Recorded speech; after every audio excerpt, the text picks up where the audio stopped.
سیدنا محمد وبارک وسلم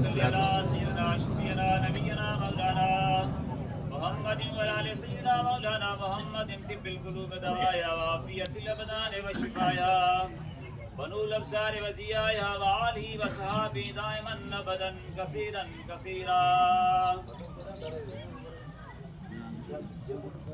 جس دور پہ نازا تھی دنیا اب ہم وہ زمانہ بھول گئے. جس دور پہ نازا تھی یہ دنیا اب ہم وہ زمانہ بھول گئے. اور ان کو جگانا یاد رہا خود ہوش میں آنا بھول گئے. اوروں کو جگانا یاد رہا خود ہوش میں آنا بھول گئے. اذان اب بھی ہوتی ہے مسجد کی فضاؤں میں آئے انور. اذان اب بھی ہوتی ہے مسجد کی فضاؤں میں آئے انور. جس ضرب سے دل ہل جاتے تھے وہ ضرب لگانا بھول گئے. جس ضرب سے دل ہل جاتے تھے وہ ضرب لگانا ہم بھول گئے. منہ دیکھ لیا آئینے میں پر سینے کے داغ نہ دیکھے. منہ دیکھ لیا آئینے میں پر نہ دیکھے سینے کے داغ. مسلمان وہ مسلمان تھے جو زمانے میں معزز تھے. ہم مسلمان مختار کے قرآن ہو کر بھول گئے. معزز سامعین کرام، آج کا یہ سعید دن بابرکت دن اللہ رب العزت کے فضل و کرم رحمتوں اور برکات کا دن ہے. آج کی صبح آج کا طلوع ہونے والا دن جو ہے یہ مومن مسلمانوں کے لیے بہت بڑا تحفہ لے کر کے آیا ہے. رمضان المبارک کے مہینے میں مسلمانوں نے روزے رکھے، قرآن مجید کی تلاوت کی، تراویح پڑھ کر کے راتوں کو جاگے. اس کے صلے میں اللہ تبارک و تعالیٰ نے مومنوں کو خوشی عطا فرمائی اور اس خوشی کے لیے ہم آج دوگانہ ادا کرنے کے لیے حاضر آئے ہیں. اس نماز کا لب لباب جو ہے وہ الگ ہی نظر آتا ہے. حالانکہ یہ نماز فرض نہیں ہے. فجر فرض ہے، ظہر فرض ہے، عصر فرض ہے، مغرب فرض ہے، عشاء فرض ہے. یہ انسان کے لیے کمپلسری نمازیں ہیں اور جمعہ بھی فرض عین بھی ہے.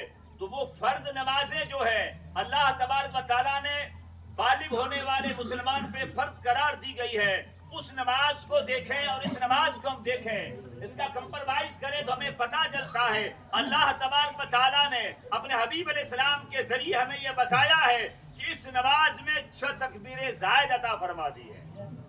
بھائی اپنے 6 تکبیریں زائد پڑھتے ہیں، امام صاحب تکبیریں 6 زائد بولتا ہے، اپنے پیچھے پڑھتے ہیں.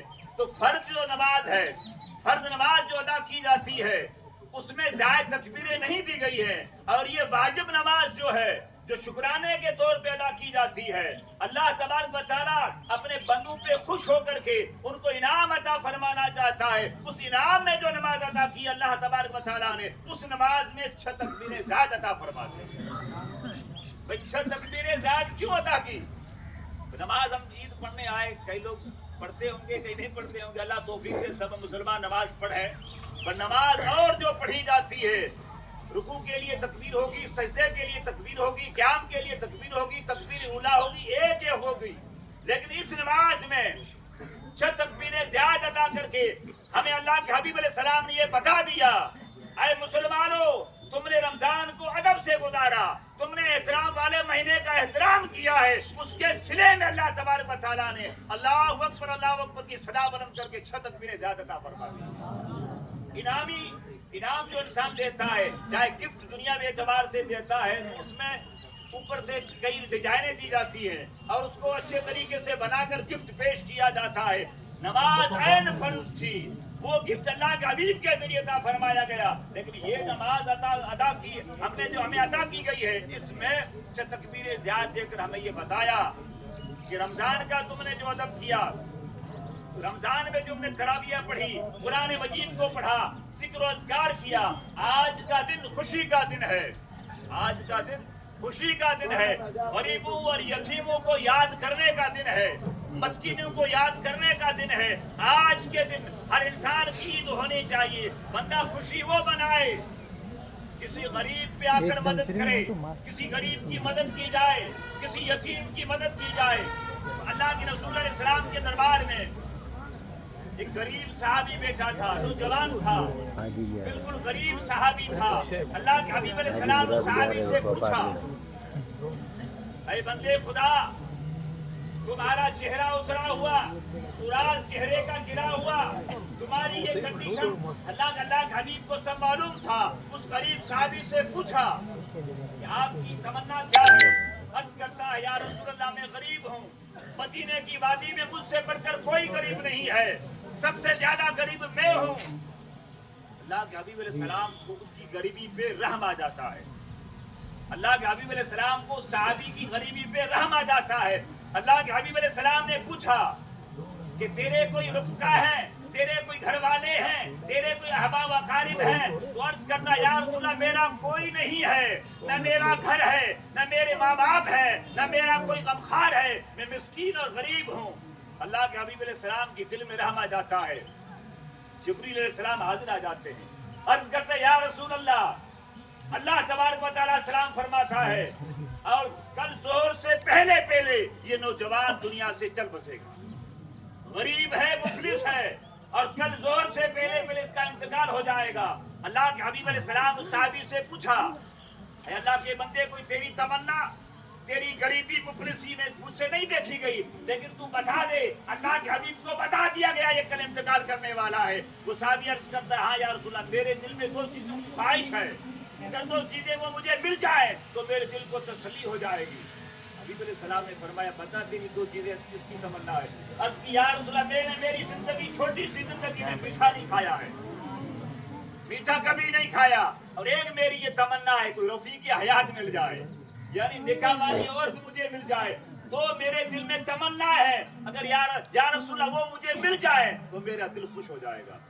آقا علیہ السلام نے فرمایا میٹھے کا انتظام کرایا جائے کہ تجھے کون سی عورت پسند ہے، تو اشارہ کر دے، اس سے تیرا نکاح کرا دیا جائے گا. عرض کرتا یا رسول اللہ میری چچا زاد بہن ہے، میرے چچا کے یہاں شہزادی ہے، وہ بڑی ہے. حبیب علیہ السلام اس کے چچے کو منگایا، وہ چچا حاضر آ جاتا ہے. عرض کرتا یا رسول اللہ حکم، کہا فوراً تیری بیٹی کو دلہن بنایا جائے، سارے گھر کے افراد کو کاموں کو اکٹھے کر کے سب مکمل کر دیا جائے، اور اس نوجوان کا نکاح تیرے گھر تیری بیٹی سے کیا جائے گا. حاضر یا رسول اللہ. صحابی گھر چلا جاتا ہے اور اپنی گھر والی سے کہتا ہے، اپنے گھر اطراف کے لوگوں کو بلاتا ہے، دلہن کو تیار کر دیا جاتا ہے، مسجد نبوی میں نکاح پڑھایا جاتا ہے. نکاح پڑھانے والے اللہ کے رسول صحابہ کی جماعت، ابو بکر کو بھی بلایا گیا، عمر فاروق کو بھی بلایا گیا، عثمان غنی کو بھی بلایا گیا، علی مرتضیٰ کو جانی بجایا گیا. جان آ کر تیار ہوئی. جب نکاح ہوا اللہ کے حبیب نے فرمایا تمہارا گھر؟ یا رسول اللہ میں گھر نہیں رکھتا، میرے پاس گھر بھی نہیں. محبوب علیہ السلام نے فرمایا کون ہے جو اس بندے کو گھر دے دے، کون ایسا نوجوان اس دولہے کو گھر عطا کر دے؟ ایک صحابی کھڑا ہو جائے یا رسول اللہ میرا وہ فلاں گھر خالی پڑا ہے کہ وہ میں اس کو ہبا کر دیتا ہوں. اب یہ دولہا اور دلہن دونوں گھر چلے جاتے ہیں. رات کو حلوہ جو میٹھے کی تمنا تھی وہ صحابہ نے پیش کر دیا. رات بھر یہ کھانے کی تیاری، دسترخوان لگا، یہ کھانا شروع کر دیا. اور ادھر اللہ کے حبیب علیہ السلام نے صحابی کو کل کے لیے مقرر کر دیا کہ ظہر کے وقت اس کا انتقال ہونے والا ہے. ایک فلاں صحابی تو اس کے گھر کے اطراف میں طواف کرتا رہا، گھومتا رہا، تو رونے کی آواز آتی ہے تو ہم آ کر حاضر آ جائیں. ظہر کا ٹائم ہوا، نماز ظہر پڑھی گئی، عصر کی اذان ہوئی، عصر کی نماز پڑھی گئی. اندر خوشی کی تو باتیں ہو رہی تھی لیکن رونے کا آواز نہیں آیا. وہ صحابی پھر اللہ کے رسول کی دربار میں حاضر آتا، یا رسول اللہ وہاں تو خوشیاں ہی خوشیاں ہے، وہاں تو مسرت شادمانی نظر آتی، یا رسول اللہ رونے کی آواز نہیں ہے.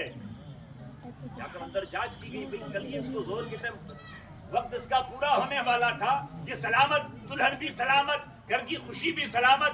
آقا علیہ السلام سر سجدے میں رکھ عرض کرتے مولا تیرا فرشتہ، معزز فرشتہ جبریل امین یہ پیغام لے کر آیا تھا، ظہر کے وقت اس کو انتقال کرنا تھا لیکن یہ ابھی سلامت ہے. اللہ کی طرف سے آواز آتی ہے، اے میرے حبیب، جبریل جو خبر لائے تھے وہ خبر حق ہے اور سچ ہے، اس میں کوئی شک نہیں، لیکن مجھے رحم آ گیا. عرض کرتے یا رب العالمین وہ کیا تھی کہ آپ نے جو میٹھے کا انتظام کیا تھا، دولہا اور دلہن دسترخوان لگا کر جب بیٹھے، زندگی میں پہلی مرتبہ وہ میٹھا کھانے والا تھا. میٹھا آگے رکھا گیا، ایک سائل آ کر کھڑا ہوتا عرض کرتا ہے میں کئی دنوں سے بھوکا ہوں، میں غریب ہوں، میں مفلس ہوں، مجھے کچھ عطا کر دیا جائے۔ میں نے کئی دنوں سے کھانا نہیں کھایا، مجھے کھانا دیا جائے۔ اب وہ شور اور دلہن دونوں کہتے ہیں، میاں بیوی کہتے ہیں، کھانا اٹھاؤ سائل کو دے دو۔ میٹھا کھایا نہیں اور سائل کو دے دیا۔ اللہ نے فرمایا، اے میرے حبیب، اس میٹھا نہ کھانے والے بندے نے تمنا میٹھے کی تھی، لیکن میٹھا اس نے میرے نام پہ دے دیا۔ جس سائل نے لیا تھا اس نے ہاتھ اٹھا کر دعا کی، مولا اس کی زندگی سلامت رکھ، مولا مولا اس کی ازدواجی زندگی سلامت رکھ، مولا مولا اس کو اولاد سے تو نواز دے، مولا تو اس کو زندگی عطا فرما دے۔ تو فرماتا، میرے حبیب جب ایک سائل بھوکا لے کر کے دعا کر دے اور میں رب العالمین ہو کر کے اس دعا کو رد کر دوں، یہ میرے کو گوار نہیں، اور اس کی زندگی کو میں نے بڑھا دیا۔ آج کا جو دن ہے یہ برکتوں اور سعادتوں کا جو دن ہے۔ ہم صرف اجلے کپڑے پہنے، خوشبو لگا کر کے، کھانا سیویاں میٹھا کھا کر گھر سے آ جائیں، لیکن گاؤں میں، پڑوس میں، اطراف میں کوئی مسکین ہو اور وہ بھوکا رہے، وہ کپڑے نہ پہنے، وہ اچھائی سے عید نہ ادا کر سکے، تو ہماری عید جو ہے وہ عید نہیں ہے، بلکہ صرف ظاہری دکھاوا ہے۔ زہر کی پوڑی بھر دی جائے، اس کے اوپر لیبل کسی اور چیز کا لگایا جائے، بس وہی کنڈیشن ہے۔ عید جو ہے اس میں سب مل کر کے خوشی منانے کا نام عید صحیح ہے۔ آج کی خوشی میں سب شریک حال ہو جائے، مسکین بھی، یتیم بھی، اسیر بھی اور لاچار اور اپاہج بھی، اگر وہ ہمارے ساتھ کندھے سے کندھا ملا کر کے کھڑے ہو جائیں، ایک ہی صف میں کھڑے ہو گئے، محمود ایاس، نہ کوئی بندہ رہا نہ کوئی بندہ نواز۔ عید ایسی برکت والی چیز ہے، نماز ایسی برکت والی چیز ہے۔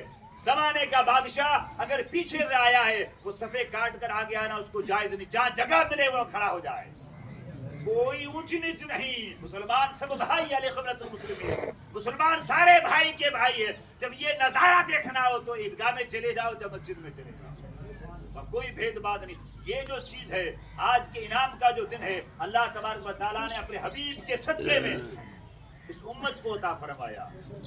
پرانے زمانے میں عیدیں اور خوشیاں ہوتی تھی، وہ لو لو ہوتا تھا، لیکن ہمارے لیے خوشی ہے، عید عطا فرمائی، زائد تکبیروں کے ساتھ ہمیں عطا کر دی گئی ہے۔ اللہ کی دربار میں دعا کرتے ہیں اللہ تعالیٰ ہمارے دوگنا اپنے دربار میں قبول فرمائے۔ تمام مسلمان جماعت حاضر آئی، اللہ تعالیٰ ان کی بخشش فرمائے۔